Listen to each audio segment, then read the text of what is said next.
PIA flight 8303 Karachi के जिना international airport पर landing की दूसरी कोशिश कर रही है। प्लेन के नीचे का हिस्सा शदीद डैमेज है। इसके दोनों इंजन्स भी फेल हो चुके हैं और इनमें से ऑयल लीक हो रहा है। कॉकपिट में शोर है बहुत सारे वार्निंग अलार्म्स का। प्लेन 2000 फुट की ऊंचाई पर हवा में है। उन्हें रनवे तक पहुंचने के लिए अभी 2 दफा लेफ्ट टर्न करना है, लेकिन प्लेन बहुत तेजी से जमीन की तरफ गिरने लगा और कुछ ही मिनट्स में एक जोरदार धमाके की आवाज आई। ये प्लेन रनवे से सिर्फ चंद 100 मीटर पहले मॉडल कॉलोनी के ऊपर गिरकर तबाह हो गया। 99 पैसेंजर्स में से सिर्फ 2 ही लोग मिराकुलसली बच पाए। क्या हुआ था इस प्लेन के साथ और कैसे इस खतरनाक क्रैश में 2 लोगों ने सरवाइव किया?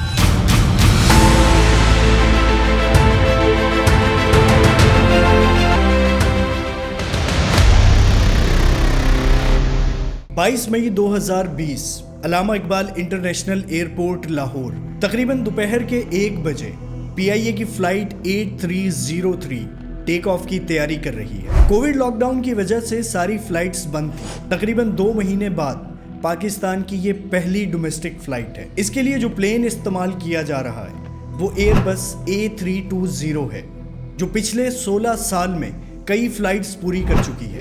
इसके 2 पावरफुल इंजन्स हैं, टर्बोफैन CFM56 जो कि ऑलमोस्ट न्यू है। ये दोनों इंजन पिछले साल ही चेंज किए गए थे। तकरीबन 140 से 160 पैसेंजर्स बैठ सकते हैं इस एयरबस में, लेकिन इस फ्लाइट में बैठे हैं सिर्फ 91 पैसेंजर्स और 8 क्रू मेंबर्स, जो कई महीने के लॉकडाउन के बाद अपनी फैमिलीज के पास जा रहे हैं। लेकिन इनको अभी तक नहीं पता कि ये पहुंच पाएंगे या नहीं। ये एयरबस A320 2 महीने से ग्राउंडेड थी, लेकिन मेंटेनेंस चेक के बाद क्लियरेंस सर्टिफिकेट दे दिया गया। प्लेन की इंस्पेक्शन रिपोर्ट्स और वेदर अब दोनों ही क्लियर हैं। ठीक 1:05 पर यह फ्लाइट टेक ऑफ करती है लाहौर से कराची के लिए। सब कुछ बिल्कुल ठीक ठाक चल रहा है। इस एयरबस को उड़ाने वाले 2 पायलट्स सज्जाद गुल और उस्मान आजम कॉकपिट में मौजूद हैं। इन दोनों को अच्छे से देख लें। इस पूरे इंसिडेंट में इनका बहुत क्रूशियल रोल है। 58 साल के कैप्टन सज्जाद गुल 17,000 घंटे का फ्लाइंग एक्सपीरियंस है इनके पास, जिसमें से 4500 आवर्स का फ्लाइंग एक्सपीरियंस इसी एयरबस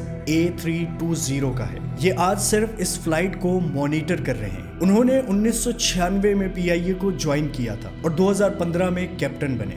दूसरे पायलट 33 साल के उस्मान आजम, ये फर्स्ट ऑफिसर हैं और आज प्लेन इन्हीं के जरिए उड़ाया जा रहा है। कैप्टन के कंपैरिजन में इनका एक्सपीरियंस कम है, तकरीबन 2300 फ्लाइंग आवर्स, लेकिन इनके ज्यादातर फ्लाइंग आवर्स A320 को उड़ाते हुए ही पूरे हुए। उन्होंने PIA को ज्वाइन किया था 2010 में। प्लेन टेक ऑफ करने के बाद अब 34,000 फुट की बुलंदी तक पहुंच चुका है और अगले 45 मिनट तक इसकी यही हाइट रहनी थी। इसको क्रूजिंग एल्टीट्यूड कहते हैं, जहां मोस्टली पायलट्स प्लेन को ऑटो पायलट पे सेट कर देते हैं। क्लियर वेदर की वजह से ये एक परफेक्ट डे है फ्लाइंग के लिए। 1:24 पर प्लेन नवाब शाह के पास पहुंचता है, कराची एयरपोर्ट से सिर्फ 150 नॉटिकल माइल्स दूर। नॉटिकल माइल एक यूनिट है एयर और सी डिस्टेंस को कैलकुलेट करने के लिए। यानी जब हम जमीन पर ट्रेवल करते हैं तो डिस्टेंस मेजर करने के लिए हम माइल्स या किलोमीटर का इस्तेमाल करते हैं, मगर हवा और समंदर में नॉटिकल माइल्स यूज होता है डिस्टेंस मेजरमेंट के लिए। 1 नॉटिकल माइल तकरीबन 1 किलोमीटर या माइल से बड़ा होता है। इस सिनेरियो में ये जहाज एयरपोर्ट से 150 नॉटिकल माइल्स दूर है, यानी 173 माइल्स या 278 किलोमीटर लैंड मेजरमेंट के हिसाब से। इस लोकेशन पर पहुंचने के बाद प्लेन्स कराची कंट्रोल टावर से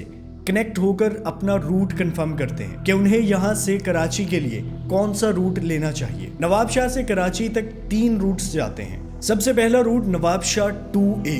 इस रूट पर प्लेन 205 डिग्री पर उड़ता है। यह हैदराबाद से होता हुआ केंजर लेक तक जाता है और यहाँ से राइट टर्न लेकर कराची की तरफ मुड़ता है।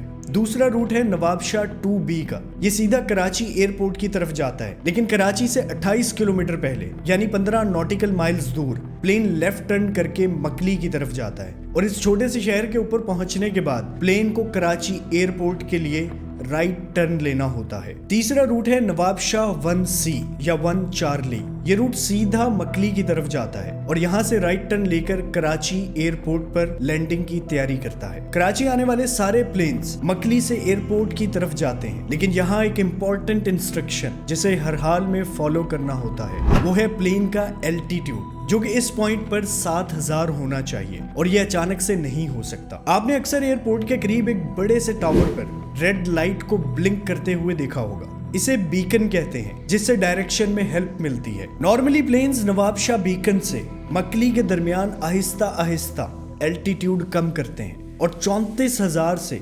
7,000 फुट पर ले आते हैं। प्लेन का एल्टीट्यूड कितनी तेजी से कम हो ये डिपेंड करता है कि कौन सा रूट असाइन किया गया है। अगर रूट छोटा है तो मकली तक इसे अपना एल्टीट्यूड तेजी से कम करना होगा, और अगर प्लेन का रूट लंबा है तो ये एल्टीट्यूड आहिस्ता आहिस्ता कम किया जाएगा ताकि प्लेन सही टाइम पे अपनी लैंडिंग पोजीशन अचीव कर ले। Airbus A320 Karachi control tower से रूट क्लियरेंस मांगती है। इस प्लेन को क्लियरेंस दे दी गई नवाबशाह 2 अल्फा रूट की, लेकिन पायलट इसको रिफ्यूज करते हुए रिक्वेस्ट करते हैं कि इन्हें डायरेक्ट मकली जाने दिया जाए, यानी नवाबशाह 1C का रूट असाइन किया जाए। कोविड की वजह से फ्लाइट्स बहुत कम थी, इसी वजह से एयर ट्रैफिक कंट्रोलर पायलट्स की रिक्वेस्ट एक्सेप्ट करते हुए इन्हें नवाबशाह 1C का रूट इस्तेमाल करने की क्लियरेंस दे देते हैं। बेसिकली फ्लाइट्स के सारे रूट्स कॉकपिट में मौजूद सिस्टम में इंस्टॉल्ड होते हैं और प्लेन असाइंड रूट के हिसाब से अपनी स्पीड और एल्टीट्यूड मेंटेन करता है। लेकिन यहाँ पर पायलट्स एक मेजर मिस्टेक कर चुके थे और इन्हें इस बात का जरा भी अंदाजा नहीं था कि इसका नतीजा क्या निकलने वाला है। फ्लाइट मैनेजमेंट कंप्यूटर में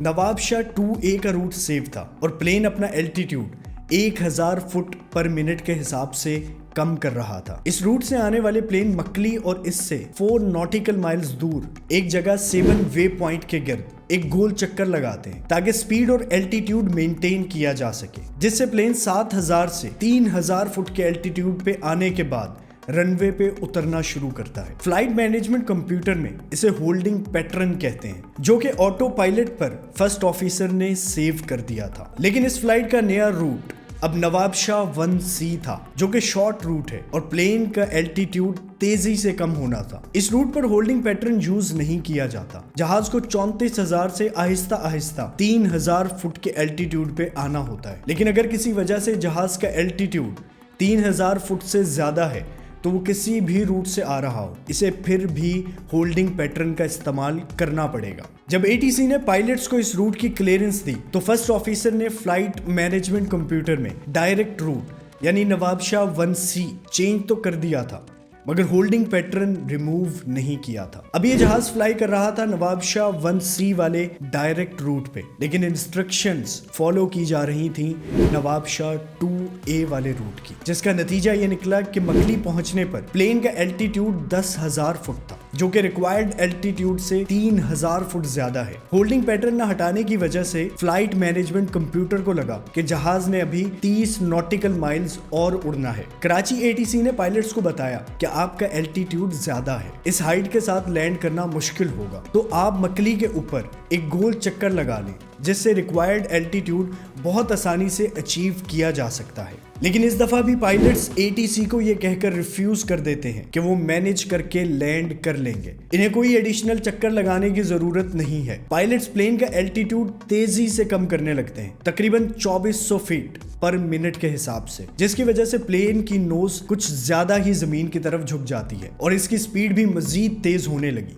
थोड़ी देर में प्लेन इस पॉइंट पर पहुंच जाता है जहां पर इसका एल्टीट्यूड 3000 फुट होना चाहिए, लेकिन फ्लाइट 8303 का एल्टीट्यूड अभी भी 6000 फीट पर था, यानी रूल बुक के हिसाब से ये डबल था और इसकी स्पीड 650 किलोमीटर फी घंटा से भी ज्यादा। इस जगह पहुंचने के बाद प्लेन की रेडियो फ्रीक्वेंसी चेंज करके कराची अप्रोच कंट्रोल सेंटर के साथ कनेक्ट करना होती है। इससे पहले सारी कम्युनिकेशन और इंस्ट्रक्शंस कराची एरिया कंट्रोल से भेजी जाती हैं। इस जोन में आने के बाद ATC फिर से ये नोटिस करते हैं कि प्लेन की हाइट और स्पीड अभी भी लैंडिंग के लिए ठीक नहीं है। वो बार बार पायलट से कांटेक्ट करने की कोशिश करते हैं, लेकिन यहाँ पर पायलट से एक और गलती हो चुकी थी। जिस रेडियो फ्रीक्वेंसी पे उन्हें ATC से कनेक्ट होना था वो 125.5 थी, मगर पायलट्स ने गलती से जो फ्रीक्वेंसी सेट की हुई थी वो 126.5 थी, यानी 126.5, जिसकी वजह से ATC और पायलट्स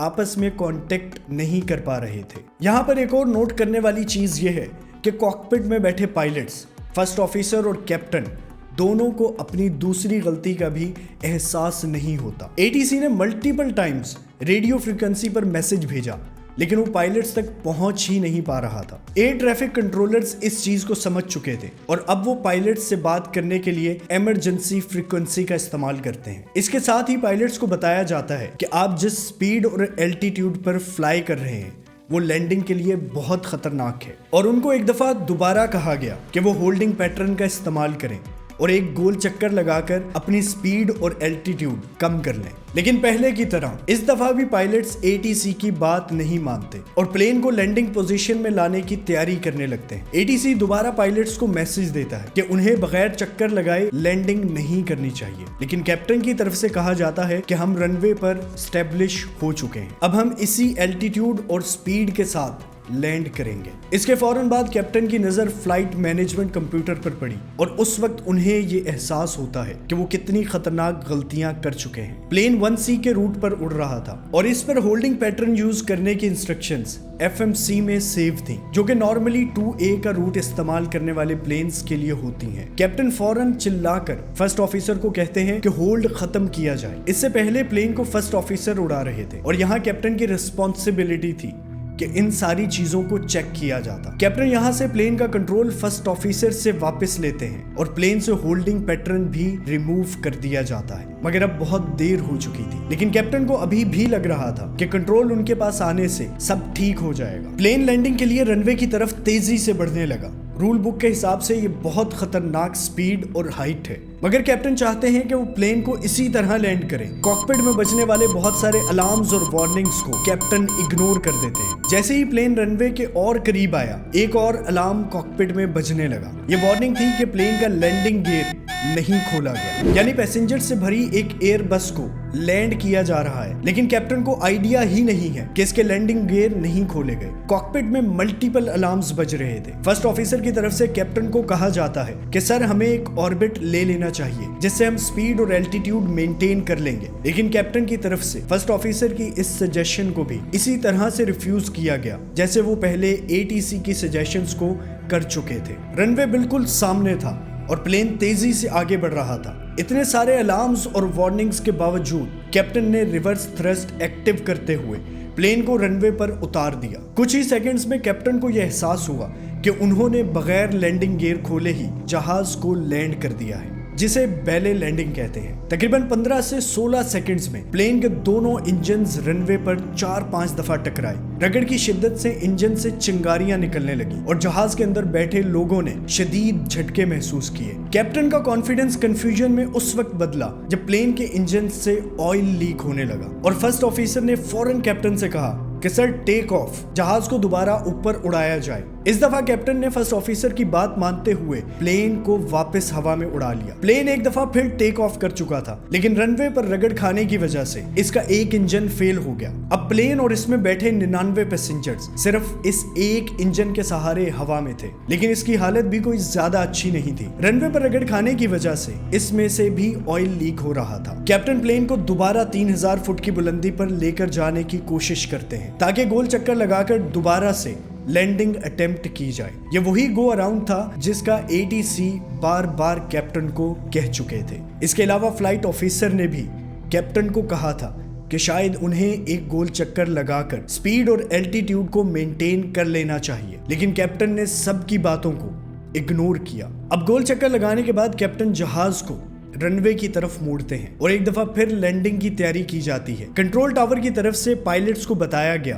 कि तमाम रनवेज खाली हैं, वो किसी पर भी लैंड कर लें। जैसे ही प्लेन रनवे की तरफ बढ़ता है, एक शदीद वाइब्रेशन हुई और इसके साथ ही प्लेन का दूसरा और आखिरी इंजन भी बंद हो गया। 99 पैसेंजर्स और क्रू मेंबर्स अब सिर्फ हवा के रहमो करम पर थे और कैप्टन पहले की गई गलतियां दोहराना नहीं चाहते थे। इस दफा उन्होंने लैंडिंग गियर खोल दिया, लेकिन ये पहले की गई सब गलतियों से भी ज्यादा खतरनाक गलती साबित हुई। इस सिचुएशन में जहाज के दोनों इंजन्स फेल हो चुके थे और इसे रनवे तक पहुंचने के लिए एक स्पेसिफिक स्पीड चाहिए थी, लेकिन लैंडिंग गियर की वजह से प्लेन में ड्रैग पैदा होने लगा, जिससे इसकी स्पीड तेजी से कम होती गई। प्लेन रनवे के बिल्कुल सामने 600 फीट की हाइट पर है, लेकिन पायलट्स को अंदाजा हो गया था कि वो रनवे तक नहीं पहुंच पाएंगे। प्लेन के कॉकपिट से मेडे मेडे की कॉल दी जाती है। मेडे मेडे मेडे पाकिस्तान 8303।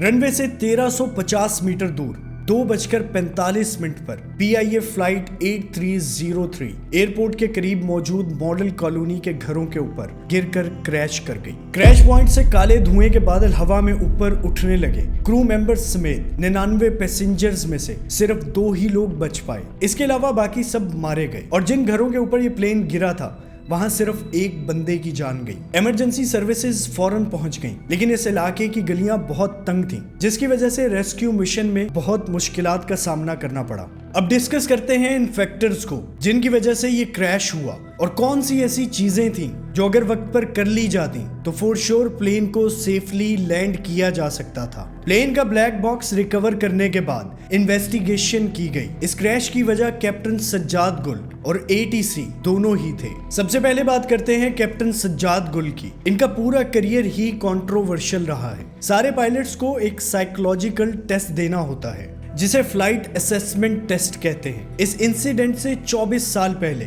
यानी 1996 को PIA ने फ्लाइट असेसमेंट टेस्ट में सज्जाद गुल को अनफिट डिक्लेयर करके निकाल दिया था। जो रीजंस दी गई थी, इनके मुताबिक सज्जाद गुल का टेम्परामेंट शॉर्ट है, इनकी बॉसी नेचर है और IQ लेवल भी कुछ खास नहीं है। लेकिन सज्जाद गुल इसको एक्सेप्ट करने की बजाय चैलेंज समझकर साइकेट्रिस्ट बदलने लगे और फाइनली उन्हें अपनी पसंद की रिपोर्ट मिल गई। यूके के 3 साइकेट्रिस्ट ने इन्हें फिट करार दे दिया, लेकिन यहाँ पर इन्हें एक और इशू फेस करना पड़ा। ये रिपोर्ट मिलने से पहले ही PIA ने एक नया रूल बनाया था जिसके मुताबिक सेकंड ओपिनियन को एक्सेप्ट नहीं किया जाएगा। सज्जाद गुल इसके अगेंस्ट एक एप्लीकेशन देते हैं फेडरल ओम्बड्समैन को कि ये रूल जो है ये नया है और मेरा केस पुराना, तो मेरी रिपोर्ट एक्सेप्ट की जाए। फैसला सज्जाद गुल के हक में आया और इन्हें फ्लाइंग की परमिशन मिल गई। ऐसे लोग मल्टीपल साइकोलॉजिकल डिसऑर्डर फेस कर रहे होते हैं। इन्हें ऑर्डर्स देना पसंद होता है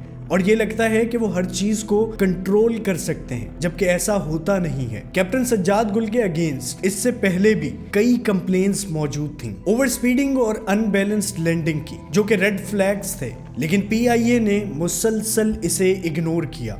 दूसरी वजह यह थी कि प्लेन फ्लाइट ऑफिसर उस्मान उड़ा रहे थे, जबकि कैप्टन सज्जाद गुल का काम सारी चीजों को मॉनिटर करना था, लेकिन उन्होंने तमाम इंस्ट्रक्शंस और वार्निंग्स को इग्नोर किया। दोनों पायलट्स में कॉन्फ्लिक्ट ऑफ ओपिनियन था। फ्लाइट ऑफिसर चाहते थे कि एक एक्स्ट्रा ऑर्बिट लिया जाए, जबकि कैप्टन का मानना था कि प्लेन ऐसे ही लैंड हो जाएगा। ATC और फ्लाइट ऑफिसर की तरफ से कई दफा कहा गया था कि होल्डिंग पैटर्न यूज किया जाए, जिससे बहुत आसानी से स्पीड और एल्टीट्यूड मेंटेन किया जा सकता था। अब यहाँ पर सवाल यह है कि प्लेन अगर रिक्वायर्ड लैंडिंग स्पीड और एल्टीट्यूड मेंटेन भी कर ले तो भी ये इतना आसान कैसे हो सकता है? आखिर कुछ ना कुछ एफर्ट्स तो करनी पड़ती हैं। रनवे पर एक लैंडिंग सिस्टम इंस्टॉल्ड होता है जिसे ग्लाइड स्लोप कहते हैं। इसे ह्यूमन आई से नहीं देखा जा सकता क्योंकि ये मल्टीपल सिग्नल से बनी एक स्लाइड होती है जो ऑटोमेटिकली प्लेन से सिग्नल के थ्रू कम्युनिकेट करती है और लैंडिंग बहुत ज्यादा इजी बन जाती है। प्लेन की टिप पर मौजूद ग्लाइड स्लोप एंटीना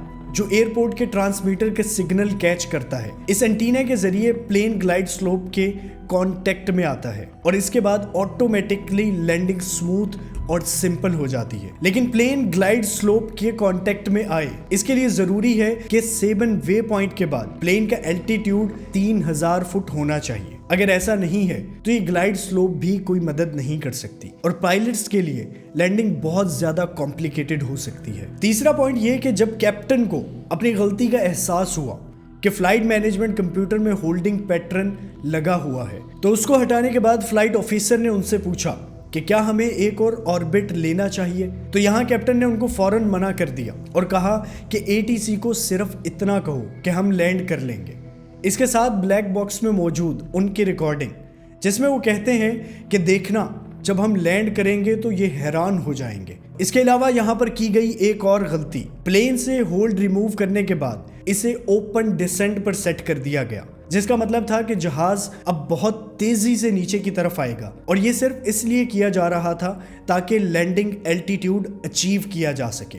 यहाँ पर एक और इंटरेस्टिंग फैक्ट मैं आपको बताना चाहूंगा कि 90s में एयरबस के जितने भी क्रैश रिकॉर्ड किए गए, इन सब में मोस्टली एक चीज कॉमन थी, ओपन डिसेंट मोड, जिससे प्लेन को कंट्रोल करना इंतहाई मुश्किल हो सकता है।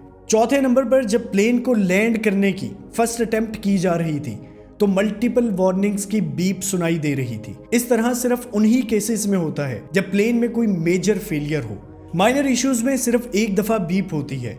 फ्लाइट मैनेजमेंट कंप्यूटर से आने वाली आवाज sink rate too low, pull up, कि इस बात की वार्निंग थी कि प्लेन जमीन के बहुत नजदीक है। एक एक्सपीरियंस्ड कैप्टन कैसे इन सारी वार्निंग्स को इग्नोर कर सकता है, सिर्फ उस वक्त जब वो सेंसेस में ना हो। रिपोर्ट में बताया गया कि कैप्टन और फर्स्ट ऑफिसर दोनों उस दिन रोजा रखकर फ्लाई कर रहे थे। इसके बाद पाबंदी लगा दी गई कि कोई भी पायलट रोजा रखकर फ्लाई नहीं करेगा।